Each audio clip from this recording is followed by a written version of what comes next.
Professor, seu microfone está desligado.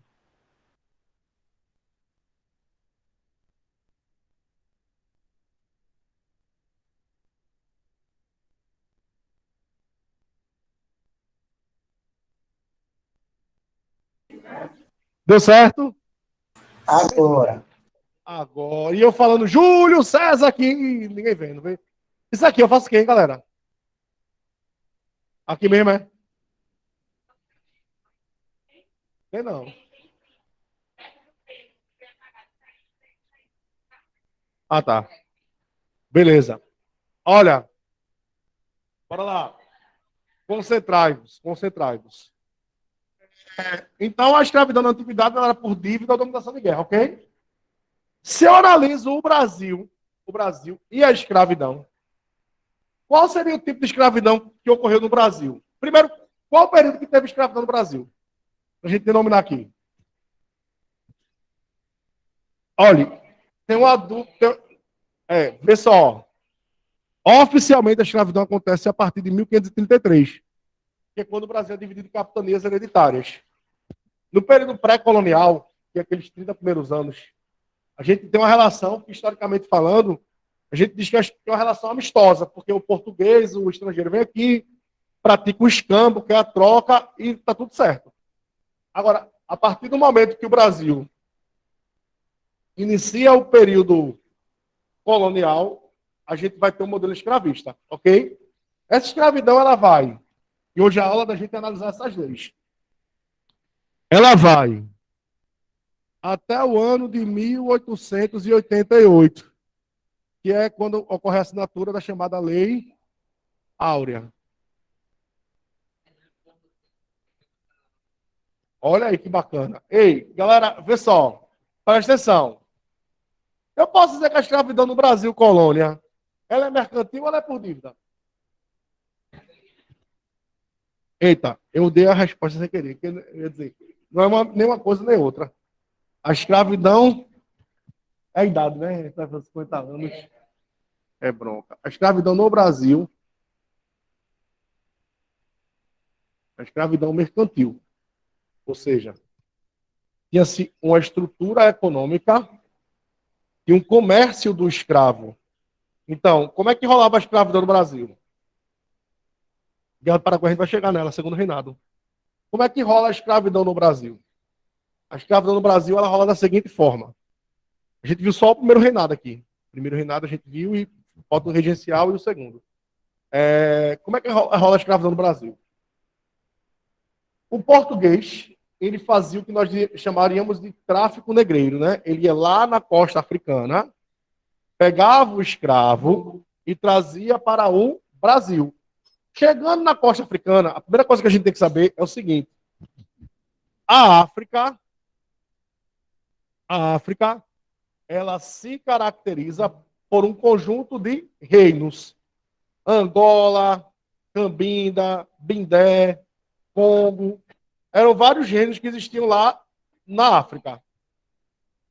Esses reinos que existiam lá na África acontecia da seguinte forma. Vamos lá.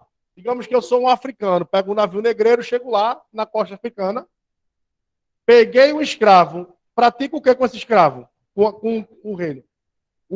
Ali é o escambo. Eu troco produtos que eram pertinentes ao cara que tinha aquelas pessoas aprisionadas, e aí eu pegava. Normalmente, as pessoas que eram escravizadas, elas eram escravizadas de outro reino. Por exemplo, reino de Angola. Vai lá, entrou em guerra com outro reino, que é muito comum isso, e prendia aquelas pessoas. E aquelas pessoas que eram presas, elas eram trocadas por escravo. Portugal tinha uma preocupação quando fazia isso, galera. Sabe qual era? Ele não pegava, parava em um porto, colocava todo, não parava em um porto só, e parava tudo e resolvia ali. Ele fazia questão de ir em vários portos, em várias localidades. Por quê? Alguém sabe? Por que ele fazia isso? Portugal não pegava um navio negreiro e parava no primeiro porto que ele viu e abarrotava lá, não. Pegava uma fração ali, aí ia em outro navio, outro porto, Pegava outra fração de escravos e aí fazia assim. Por que Portugal fazia isso?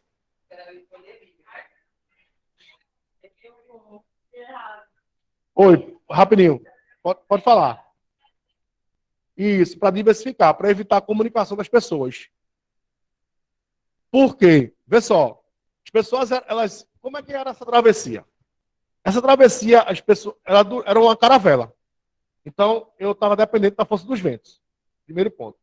Então, a travessia poderia durar um mês e meio, ou até 2 meses, dependendo da corrente de vento que eu vou pegar para chegar aqui. As pessoas eram acorrentadas nos pés e nos braços, não tinham mobilidade e ficavam na parte de uma espécie de covés desse navio negreiro que era chamado de tumba. E eles só saíam de lá quando chegavam aqui no Brasil. As necessidades fisiológicas desses escravos, elas eram feitas ali mesmo. Com o passar dos tempos, dos dias, o mau cheiro, a falta de higiene era uma coisa absurda.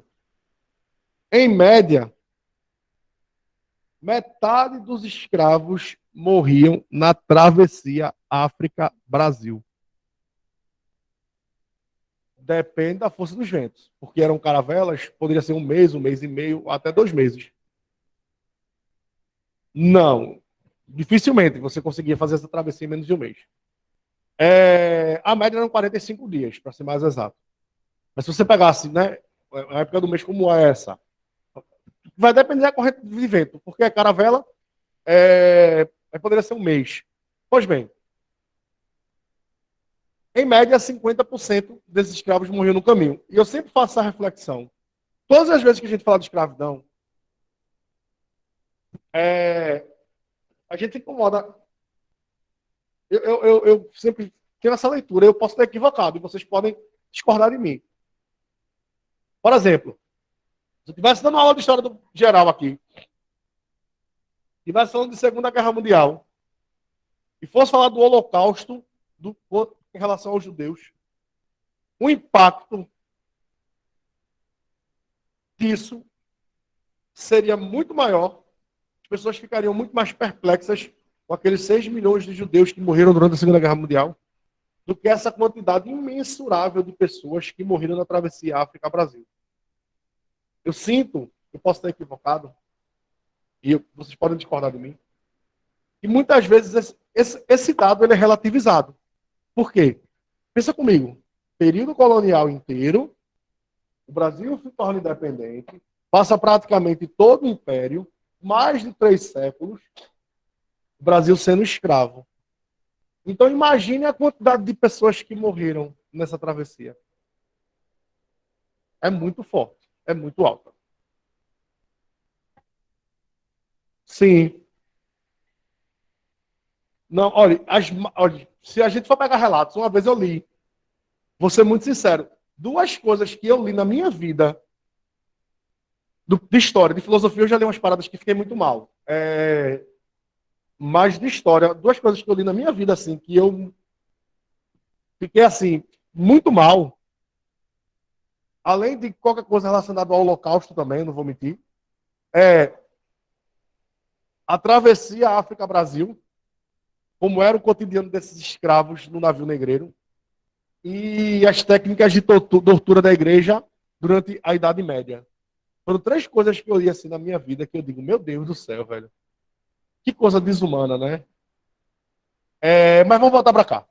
Pra gente não ficar amuado, porque hoje é sábado, o dia tá lindo, tudo ensolarado, né? Ó, então, vê só. Primeiro ponto. Durante o Brasil Colônia, meu povo lindo,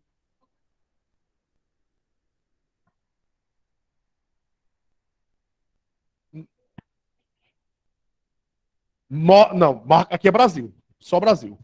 E essa data não é específica. Por quê? Porque a gente vai ter a efetivação da vinda de grandes navios negreiros para o Brasil. Sabe a partir de quando? A partir de 1548, quando o Brasil começa a viver os governos gerais. Aí tu pode me dizer assim, professor, por que eu só botou aqui 33? Porque 33 o Brasil é dividido em capitanias hereditárias. Vão vir poucos escravos pretos para cá e muitos escravos índios vão ser escravizados. Para a gente tirar aquele mito de que índio não é escravizado. Índio é escravizado também. Pode, deve. O quê? Os índios, a partir daqui. Por quê? Vê só. Primeira coisa que a gente tem que entender aqui, galera. De 10 a 15% dos escravos do Brasil, colônia, eram índios. Dependendo da necessidade. Qual é o mecanismo que o Brasil criou, que Portugal criou, na verdade, porque éramos uma colônia de Portugal, para escravizar índios? Oficialmente não podia, porque todo o território colonizado por Portugal, quem tivesse dentro não podia ser escravizado e tinha que ser católico. Tanto é que a igreja criou uma ordem dentro da igreja, chamada de Companhia de Jesus, justamente com essa finalidade. Eu estou agoniado com minha máscara porque ela está correndo. Ela tá... Você fica aqui. Eu já, abrir aspas aqui um segundo. Eu já usei essa máscara que você está usando. Você e Antônio. Já usei essa máscara que a senhorita está usando. E agora eu aboli elas. Essa que você e ele está usando, eu nunca usei, porque é aquele tipo de máscara que a gente fala e fica, como eu falo, fica caindo. Aí, para mim, não vale, né? Tem que ser que feche. Eu já usei essa, já usei essa. Essa daqui me deixa rouco. Rouco. Por quê? Vou explicar. Não, sem resenha. Porque ela tem uma proteção muito grande, e aí eu tenho que forçar muito a voz para falar. E aí, como eu falo o dia inteiro, então é desmantê-lo. E aí eu tive que abolir por conta dessa, mas é bastante confortável. Essa daí que você usa, ela dá ideia de mais proteção e tal. Já usei muito também. Mas ela me deixa um pouco agoniado de tanto falar e às vezes o pano incomoda aqui. E essa descartável, para a ideia de som, de voz, é a melhor. Disparado. Agora, vocês acreditam que eu estou chegando no fim do dia? Isso aqui tá me incomodando. Tá me incomodando mesmo. Fica feio demais, velho. Vai dar certo, vai dar certo. Ó, bora voltar para cá. Galera, é o seguinte. O que é que os portugueses fizeram para escravizar índios? Primeira conta. Os portugueses disseram assim. Os jesuítas vieram para cá catequizar os índios jesuítas. Aí eles disseram assim: olha, o índio ele é dividido em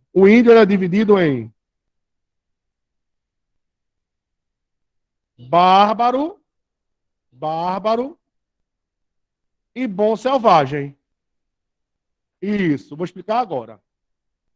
O índio bárbaro é o índio que não aceita a catequização do jesuíta, e por não aceitar a catequização do jesuíta, ou não aceita o colonizador português, se o índio fizer isso, ele pode ser escravizado, ok? O bom selvagem é aquele índio que aceita a catequização, que aceita se tornar católico, que não bate de frente com o colonizador português. Aí, esse índio ele não é escravizado. Então foi um mecanismo utilizado pelos portugueses para escravizar os índios. Se tem uma necessidade, e um dos momentos da história que tivemos mesmo, a galera não quer saber não, escraviza o índio e acabou-se, tá? Mas vamos falar do século XIX, que é o século que interessa para vocês. Durante o século XIX, o Brasil vai ficar independente. Massa? Qual ano que o Brasil fica independente? 1822. Em 1824, o Brasil vai outorgar a sua Constituição. O que é outorgar, gente? Alguém lembra? Outorgar. Uma Constituição ela é outorgada ou é promulgada? Isso, Luiz. Boa. Uma Constituição outorgada é uma Constituição imposta de forma autoritária. Ok? Uma Constituição é promulgada. Você cria uma Assembleia Constitucional, um amplo debate, por aí vai. Mas se não rola isso, essa Constituição ela é outorgada, ela é imposta de forma autoritária. Que é essa Constituição de 1824. Ok? Nessa Constituição, importante que vocês se liguem nisso, não vai em nenhum momento citar o fim da escravidão no Brasil. Ok? não vai citar o fim da escravidão no Brasil. Aí tu pode perguntar assim, tio Marquinho, por que não vai citar o fim da escravidão no Brasil? E aí? Deixa eu olhar, eu tô de costas que eu tô olhando pra galera de casa. Bom dia, meu povo lindo! E aí? Por quê? Virei pra frente que eu tô olhando pro povo daqui da sala, tá? Agora. Por quê? Fala, Júlio! Tudo bom, meu amigo? Bom dia, meu querido, meu nobre. É, porque era muito rentável. Existia o comércio do café, o comércio do açúcar, o comércio do ouro e o comércio do escravo. Inclusive, acho que já falei aqui em algum momento, segundo o sociólogo Florestan Fernandes, a primeira elite genuinamente brasileira, ou seja, sem interferência de Portugal, é a elite escravista. Então era um comércio muito forte. Só que eu estou no século XIX. E o século XIX vai rolar um babado. Sabe qual é o babado, galera? Vê só. Tema da nossa última aula, Revolução Industrial. O que é que muda no mundo com a Revolução Industrial? Tem tudo a ver, viu? Fiquei doido, não. Com a Revolução Industrial, eu substituo a manufatura pela maquinofatura. Ou seja, a produção deixa de ser artesanal em larga escala e passa a ser de maneira acelerada. Maquinofatura. Boizinha, a senhora que está florida aí. É Florida mesmo, né? A senhora que está florida aí. Deixa eu lhe fazer uma pergunta. Se eu produzo em larga escala, o que foi que houve, hein? Você está estressada, é? Você tropeçou hoje, deu tudo certo, não está chovendo. Então, olha, arrasta para cima e vem ser feliz. Volta para cá. A pergunta é a seguinte. Galera, por quê? Por quê? Eu esqueci até o que eu ia falar, velho. Na moral. Agora eu lembrei. Relaxa, relaxa, porque eu vi gente, vocês não estão entendendo, vocês de casa não estão entendendo. A minha amiga aqui, ela fez uma cara de pânico. E eu fiquei preocupado com ela, porque eu sou desses, né? Tive que intervir aqui para perguntar. Eu pensei que tinha brigado com o crush. Não, né? Deu certo, né? Então tá bom. Ó, semana de trabalho é bom demais, né não? A melhor semana da escola é quando tem uns 5 trabalhos para apresentar assim, de uma vez só. Feliz, alegre. É. Bom, Florida. Eu não falei Florinda, não, tá? É Florida. Olha, com a maquinofatura, a gente vai produzir mais em menos tempo. Se eu produzo mais em menos tempo, eu tenho que buscar novos mercados consumidores, ok? Aí, galera, como a Inglaterra foi pioneira nas técnicas de industrialização, toda vez eu falo navegações quando eu falo isso. Não sei por quê. É a idade. A Inglaterra vai entrar numa luta incessante no século XX. Sabe para quê? Para acabar com a escravidão no mundo.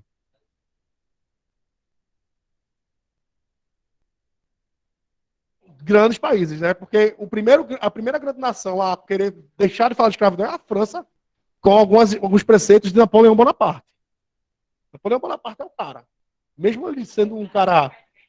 Não, mesmo ele sendo um cara prepotente, arrogante, né? Enfim. Tem um dom, né? De um lado para o outro. Bom, mas vamos voltar para cá. Galera, então a Inglaterra ela vai, por interesses comerciais, querer abolir a escravidão no mundo. Por quê?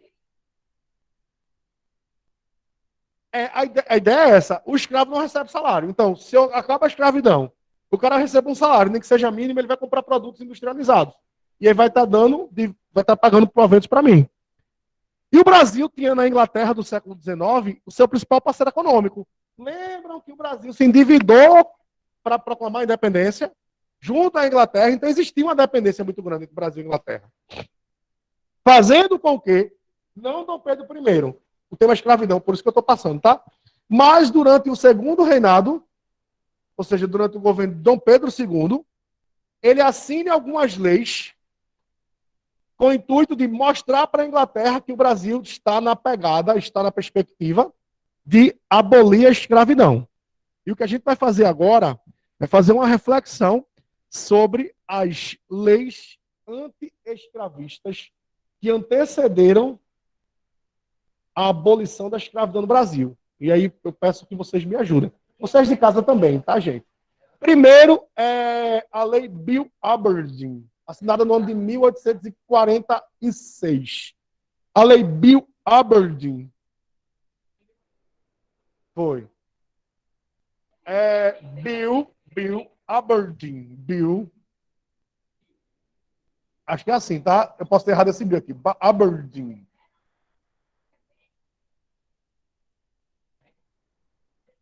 Bill Aberdeen. É Bill, não é Severino, não, rapaz. Ó, vê só. Vê só, essa lei ela vai acabar com o tráfico negreiro global. E o Brasil, por ser aliado da Inglaterra, ele vai assinar um termo, vê a loucura, comprometendo, a partir da lei Bill Aberdeen, ou seja, que acaba com o tráfico internacional, aquela ideia de ir na África, pegar o escravo e tal. O Brasil vai assinar um termo, junto à Inglaterra, se comprometendo a criar leis que gradativamente vai abolir a escravidão no Brasil. Por que Dom Pedro não foi ali com essa lei e disse assim, acabou a escravidão, pai, pronto. Por que Dom Pedro não fez isso? Porque a elite brasileira era uma elite escravista. O dono do café tinha escravo. O senhor de engenho tinha escravo. E o comércio do escravo era muito lucrativo. Com a lei Bill Aberdeen, aquela tranquilidade que o cara tinha de pegar um navio negreiro e lá na África abarrotar de escravo e trazer para cá, não ficou tão tranquilo. A fiscalização ficou muito maior. Então a quantidade de pessoas que iam lá na África trazer esses escravos também diminuiu. Ora, se diminui, lei da oferta e da procura. Nessa época, a Inglaterra viveu uma fase, o século XIX inteiro, de 1838 a 1904, a Inglaterra viveu uma fase chamada de Era Vitoriana.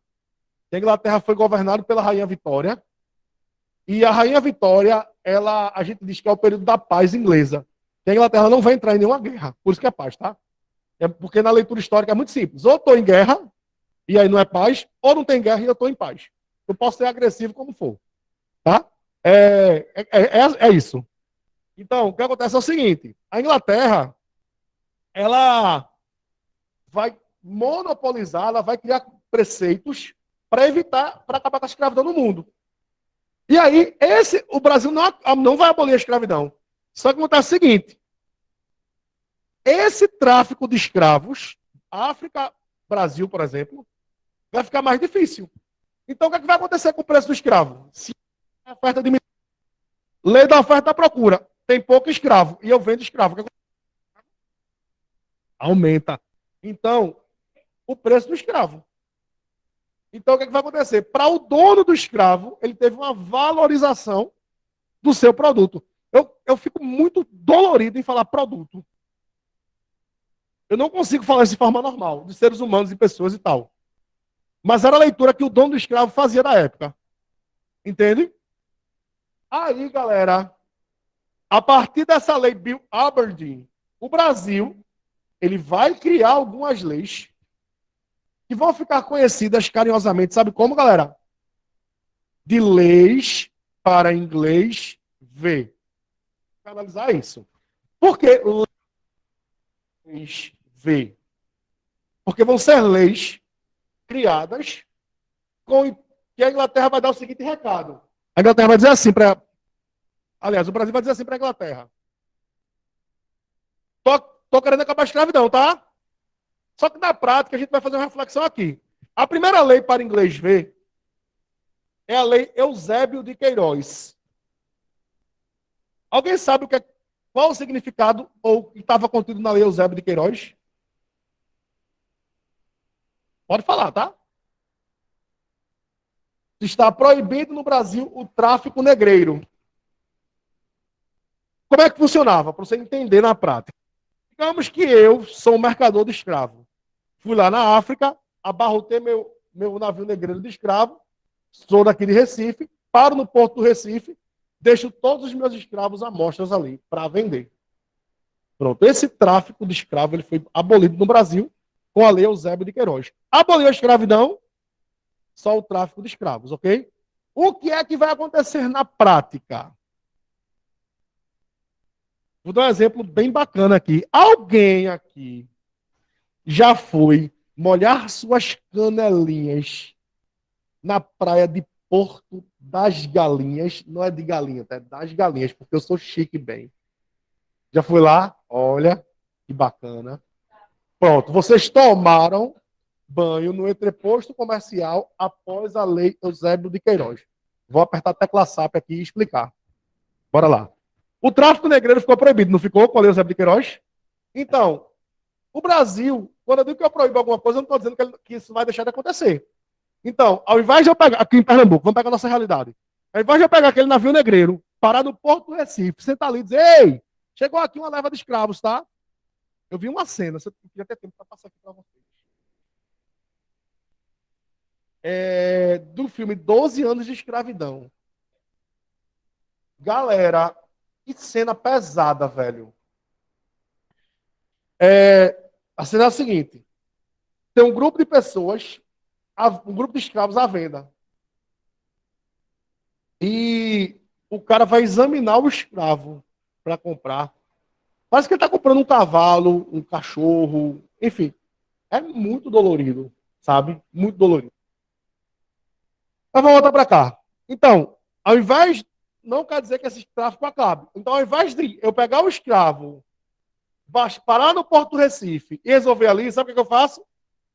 Passo direto, vou lá para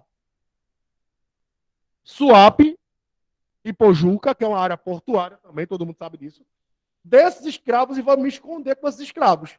Aonde? No Porto das Galinhas. E aí se usava um termo, para não chegar aqui e dizer, tem escravo para vender. Não tinha que era proibido. Então, a partir da lei Eusébio de Queiroz, a galera começou a dizer assim, olha, chegou uma leva de galinha da Angola para vocês comprarem. Então, a galinha da Angola eram os escravos. E por que Angola? Porque Angola era o principal fonte de alimento de escravos para cá. E eu vou até dar uma informação para vocês. Como é que os escravos eram conhecidos aqui? Eram conhecidos do porto onde ele foi comprado ou da etnia. Então, o porto, Angola, Cambinda, Bindé. Então, os escravos chegavam aqui, esse escravo é de Angola, esse é de Cambinda, esse é de Bindé. Qual era o principal? Porque Angola era uma colônia de Portugal. Então, normalmente se comercializava no porto de Angola. Ou a etnia.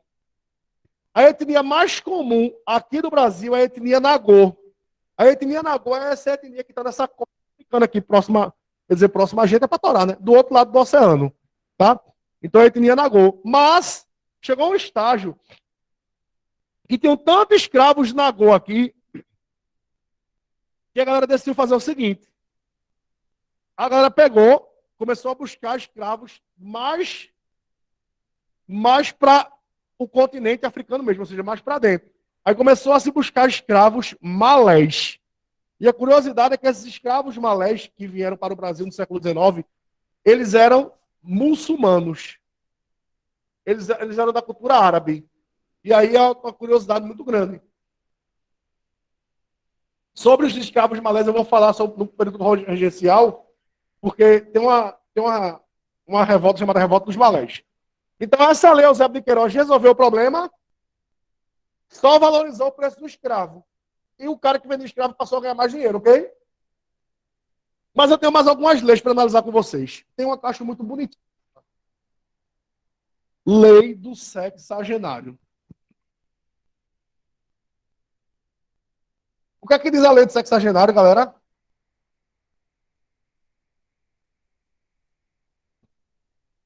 Oi? Pode falar, tem medo não.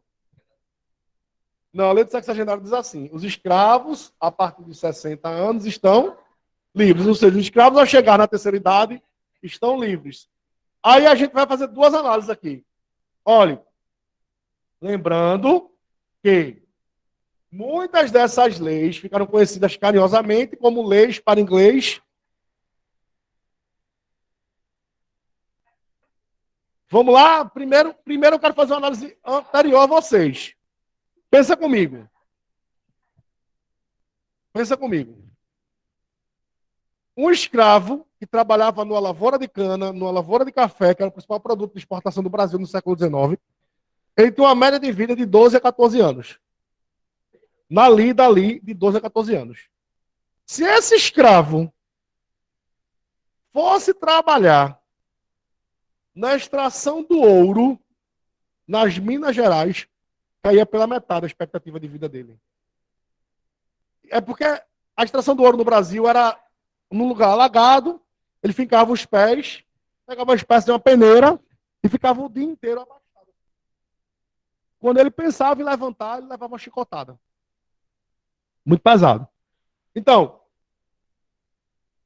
qual é o maior fenômeno que existe? Um escravo chegar aos 60 anos. Esse é o maior fenômeno. Mas existiam exceções. Por quê? Alguns poucos escravos trabalhavam na casa. Tinha um escravo de ganho, que era aquele escravo que vendia produtos na rua. Às vezes se pegavam um ou dois escravos e colocavam eles para tomar conta, sei lá, de um escritório, outro, ajudar ele ali na parte. O criado mudo, que era o cara que ficava do lado aqui da porta. Vê que termo absurdo. O cara que ficava aqui do lado do senhor, se o senhor pedir alguma coisa, ele ia lá buscar.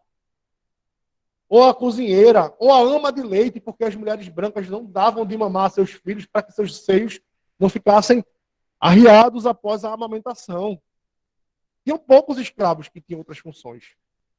Então, a esses escravos existia uma possibilidade de chegar aos 60 anos. Aí, por que a lei do sexagenário ela beneficiou o dono do escravo e não ao escravo? Quando esse escravo completava 60 anos,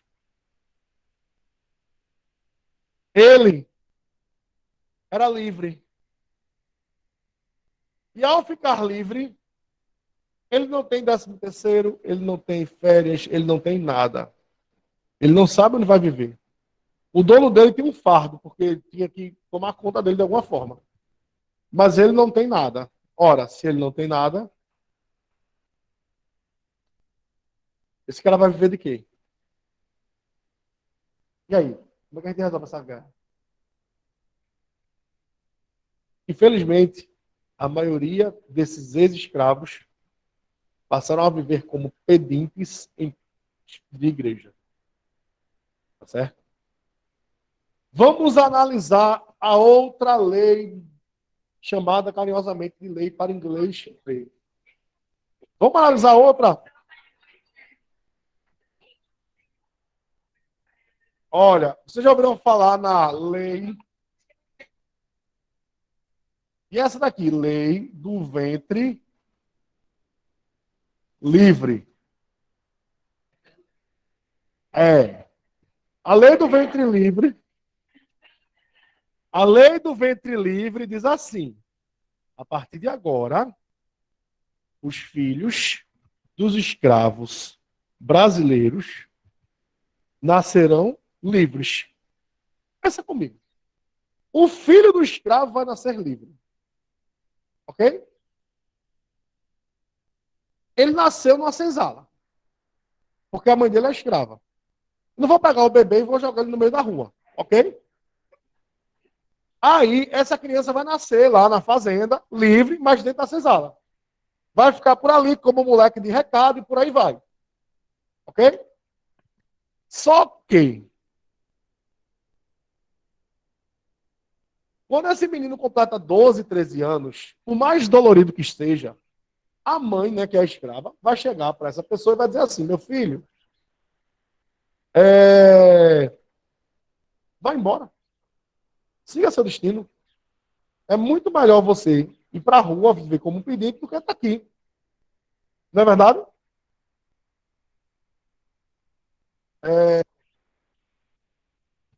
Não é assim que rola?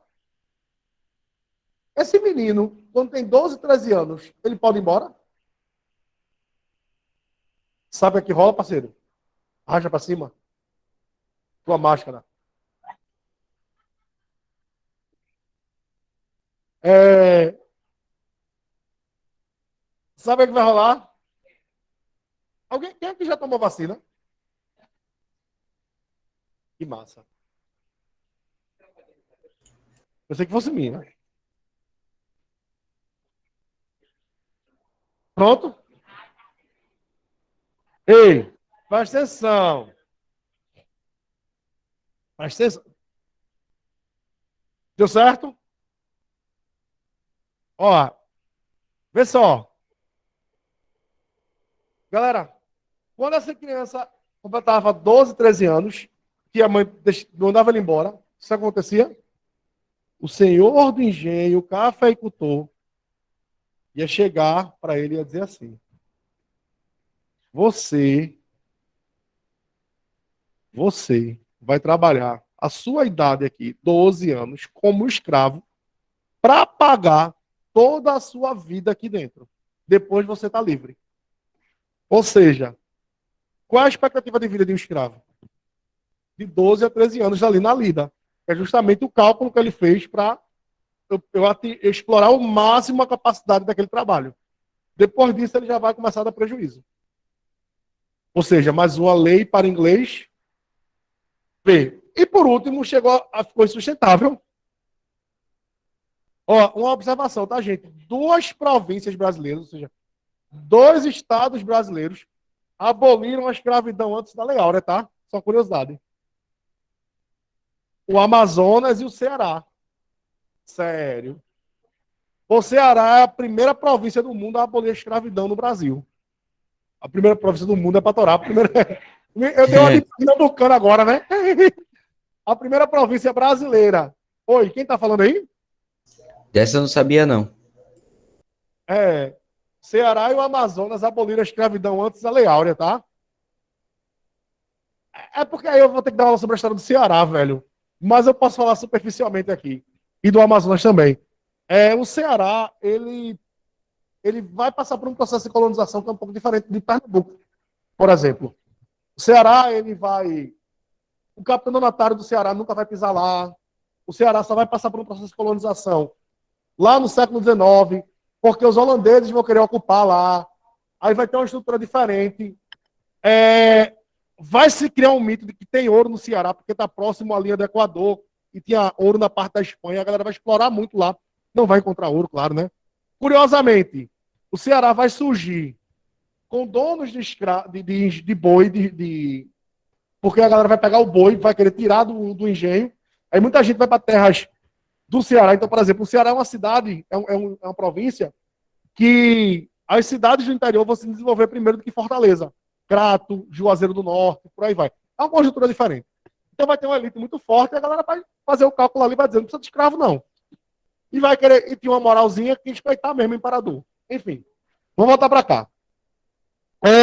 Galera, bom, vai ficar insustentável. Por que vai ficar insustentável manter a escravidão? As duas últimas grandes nações do mundo a manter a escravidão é Brasil e Estados Unidos. Os Estados Unidos vão abolir a escravidão lá no ano de 1865 e praticamente vai ficar apenas o Brasil. Então, vai ficar algo insustentável. Insustentável mesmo. E aí, em 1888, ou seja, 1888, a princesa Isabel, não o imperador Dom Pedro II, que ele não vai ter o peito para fazer isso dentro da conjuntura, a princesa Isabel vai assinar a Lei Áurea, que é a lei que vai abolir a escravidão no Brasil. Só que aí tem outro ponto. Vê só. Quando abolir a escravidão no Brasil, eu não vou criar uma política de integração desse ex-escravo na sociedade. Isso é uma parada muito complexa. Por quê? O que vai acontecer com esse ex-escravo? Primeiro que São Paulo vai criar, eu falo São Paulo, que era o principal produto de exportação do Brasil, o café. Vai criar uma política de atração de europeus para trabalhar aqui nas lavouras de café. E aí eu destaco aí italianos e alemães. A gente vai falar sobre isso na próxima aula. Italianos e alemães.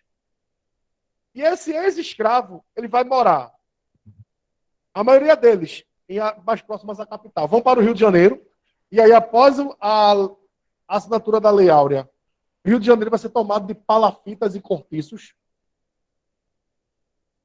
Aqui em Pernambuco, que era um entreposto muito importante por causa da monocultura da cana-de-açúcar, a maioria desses ex-escravos eles vão morar num tipo de habitação que é muito específico da gente. Sabe o que é? Os... Júlio César. Galera de casa, alguém sabe? Sabe qual é, gente? Os mocambos. Nunca ouviu falar no mocambo? Minha avó chamava mucambo. Era assim o mocambo. O mocambo é uma casa de barro, argila, na base, coberto com palha de coqueiro. Você já viu esse tipo de construção, né? Pernambuco vai ser tomado, ou seja, os cinturões urbanos, ou seja, a margem da cidade do Recife, na beira do rio, na beira da praia, vai ser tomado de mocambos, porque esses escravos não vão ter onde parar. Ou seja, a Lei Áurea, ela marca o fim da escravidão, mas não marca uma política de integração desse ex-escravo na sociedade. Infelizmente. E, infelizmente, sofremos represálias e retaliações e uma desigualdade social da raça, do grupo étnico, né, das pessoas de cor preta até hoje, por conta disso. Essa falta de integração ela está inserida, viva na sociedade.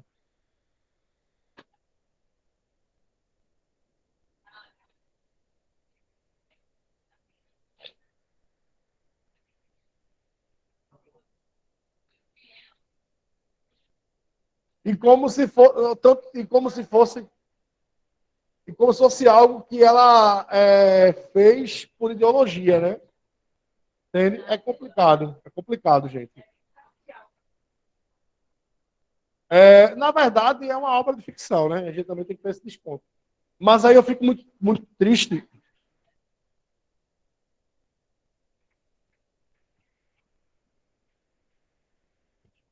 Olha, deixa eu dizer uma coisa para vocês. Nós não tivemos um censo esse ano, ano passado, porque cada década o IBGE faz um censo. E ano passado, quando da Covid, não teve, esse ano, por questões políticas, também não foi feito. Mas no censo do ano 2000, ou seja, não de 2010, mas no ano 2000, uma das coisas que mais me chamou a atenção ali naquele censo, sabe o que foi? Mais da metade da população brasileira tinha a novela como fonte de informação. Isso é uma coisa muito pesada. Ou seja, aquela ideia de sorria, você está sendo manipulado. Né? Meus amores, alguma pergunta, alguma dúvida? Meu povo de casa, alguma pergunta, alguma dúvida? O Yalson tá aí, sim, com a torta. Cheiro no coração, meu povo. Tchau, tchau. Bora para vocês. Até daqui a pouco. Tranquilo, Clarinha? Massa. Falou, galera. Falou, Júlio. Falou, Aninha.